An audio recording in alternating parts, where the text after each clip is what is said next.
niños, niñas y adolescentes que venden dulces, limpian carros, hacen malabares, interpretan canciones, cocinan, lavan ropa, cargan agua, entre otros, en el tiempo en que deberían estar en la escuela, es algo tan común y cotidiano que la sociedad parece ya haberse acostumbrado a verlo como un mal inevitable de los difíciles tiempos de hoy en día. En Colombia, los índices de trabajo infantil continúan siendo alarmantes y representan una grave vulneración a los derechos de la niñez. Según cifras del DANE, en el último trimestre del 2014 se registraron 1.039.000 niños y niñas trabajadores en Colombia,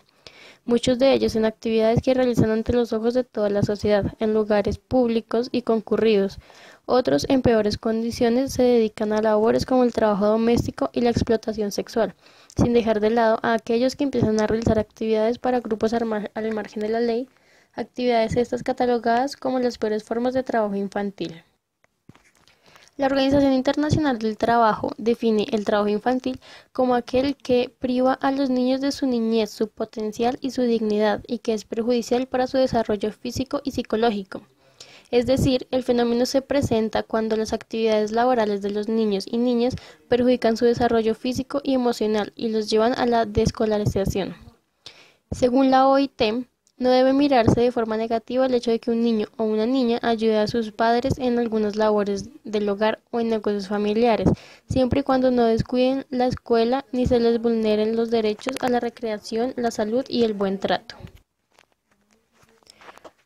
Colombia tiene una clara legislación al respecto. El artículo 35 del Código de la Infancia y la Adolescencia fija los 15 años como edad mínima para trabajar y aclara que los adolescentes entre 15 y 17 años requieren de autorización por parte del inspector de trabajo o, en su defecto, del ente territorial local y deben tener las protecciones consagradas en la Constitución Política, el régimen laboral y normas que lo complementan, y en los tratados y convenios internacionales ratificados por Colombia.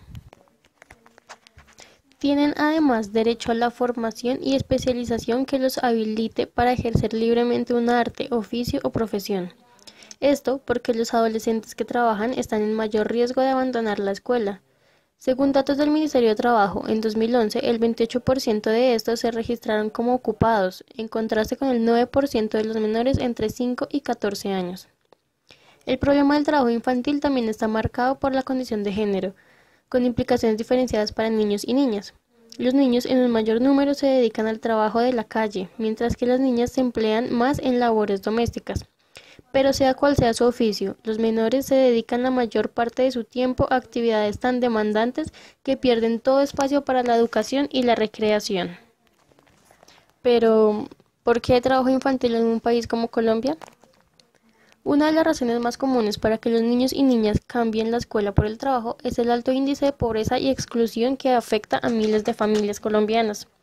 Según el DANE, el 49.9% de los niños y niñas y adolescentes trabajan para contribuir a la economía de la familia. Si bien muchos padres que viven en la pobreza consideran que el ingreso que aporta el trabajo de sus hijos es crucial para la supervivencia del grupo familiar, existe otro factor que puede pasar desapercibido, pero que resulta significativo a la hora de analizar el origen del trabajo infantil, el factor cultural.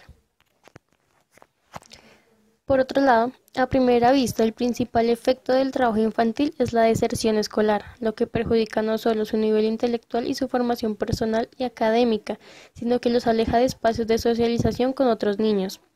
lo que limita las capacidades comunicativas y fragmentan el pensamiento, debilitando las habilidades necesarias para la inserción social,